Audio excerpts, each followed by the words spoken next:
मुख्तार अंसारी की मौत के बाद से कई बड़े नेताओं के गाजीपुर आने का सिलसिला लगातार जारी है। इसी कड़ी में रविवार को समाजवादी पार्टी के मुखिया अखिलेश यादव गाजीपुर पहुंचे और इस दौरान उन्होंने अंसारी परिवार के घर फाटक का दौरा किया और उनके परिजनों से मुलाकात की। मुख्तार अंसारी के आवास पर जाने के बाद अखिलेश यादव ने कहा, जो छवि पेश की गई है वो असली नहीं है। उनकी मौत पर भारी संख्या में लोग एकत्रित हुए।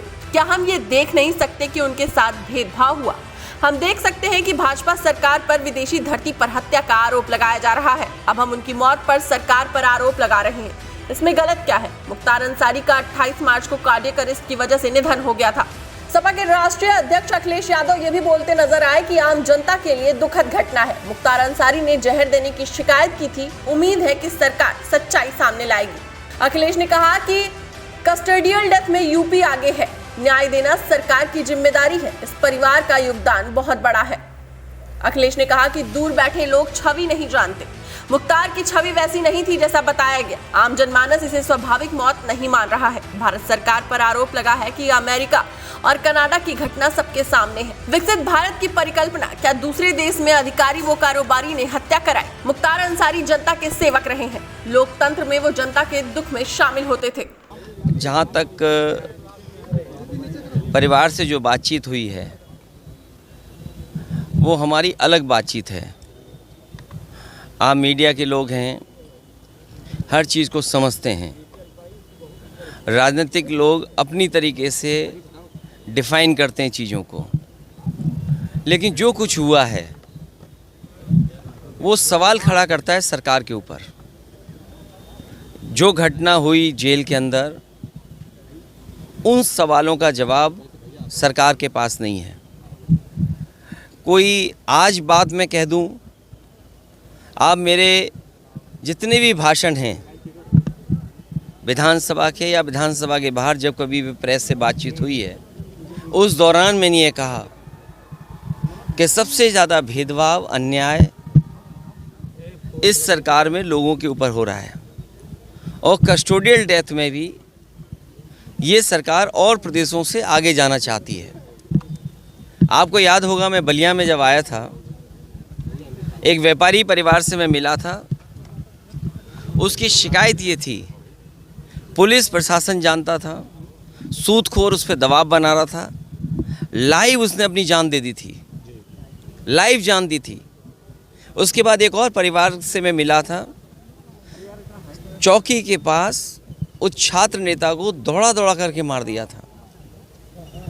जेल में घटना होना, थाने में घटना होना, मुख्यमंत्री आवास के सामने न्याय के लिए आत्मदाह कर लेना, तहसील के आगे जाकर के लोगों का या किसी को न्याय नहीं मिला, उसने आत्मदाह किया है।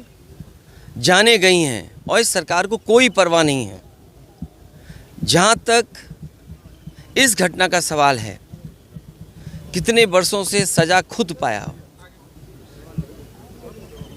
और जिस व्यक्ति ने खुद कहा हो कि मेरी जान ले ली जाएगी, जहर दिया जा रहा है, उसके बाद सरकार ने क्या किया? और ये पहली घटना नहीं है ऐसी। इससे पहले भी पूर्व में जिन जिन लोगों ने कहा कि मुझे खतरा है जान का, मुझे सुरक्षा दे, सरकार का पहला काम है नागरिक को सुरक्षा देने का।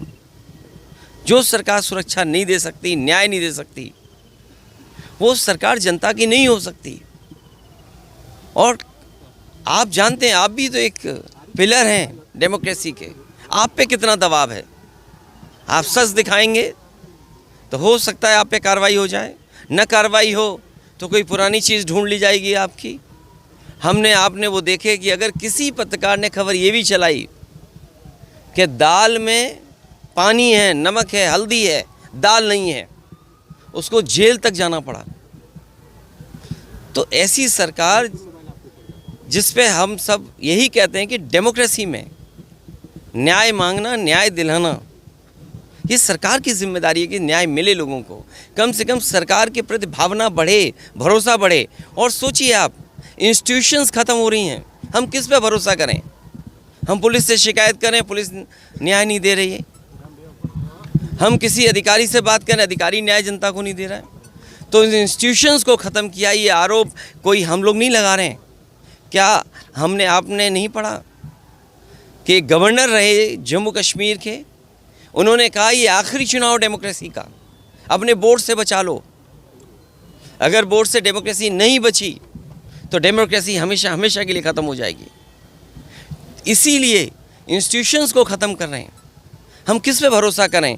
इस सरकार ने भरोसे को और सच्चाई को मारा है। मैंने अपने स्टेटमेंट में ये कहा, सुप्रीम कोर्ट के सिटिंग जज की निगरानी में, कोर्ट के सिटिंग जज की निगरानी में अगर जांच होती है तो न्याय मिलेगा। मुझे सरकार पे भरोसा नहीं है कि सरकार न्याय दिला पाएगी या सच्चाई सामने आएगी। लोग जानते हैं कि सच्चाई क्या है। बांदा की जेल, और जेल में पहले भी कहा गया, जो व्यक्ति वर्षों से जेल में था, आखिरकार उसे क्यों लगा कि मेरी जान को खतरा है? सरकार क्या दिखाना चाहती है? तो कम से कम सरकार को न्याय दिलाना चाहिए और देश की जनता सच जाने, कम से कम उस दिशा में सरकार को काम करना चाहिए। अच्छा, हमारे टिकट बदले गए। मैं आपसे पूछता हूँ, क्या कैसरगंज लोकसभा का प्रत्याशी कौन होगा? क्या बीजेपी बताएगी? और आपको तो खबर ये चलानी चाहिए कि बीजेपी के जहाँ जहाँ प्रत्याशी जा रहे हैं उनका कितना जनता विरोध कर रही है। इस बार जनता का सैलाब है और ये सैलाब भारतीय जनता पार्टी की सरकार को ढा देगी। लगातार जा रहे हैं और जनता ने जो मन बना लिया है, इस बार भारतीय जनता पार्टी का सफाया होना है। बात इधर उधर मत करो, आपसे बेहतर उनको कौन जानता है। आप बहुत करीब के हैं, बहुत करीबी बातें जानते होंगे आप। मैं ये बात परिवार के सभी सदस्यों से, मेरी ज़्यादातर लोगों से मुलाकात हुई है। मैं केवल आपके माध्यम से यही कह सकता हूँ कि वो फैसले हों जिससे डेमोक्रेसी पर और न्याय देने वाली इंस्टीट्यूशन पर भरोसा हो।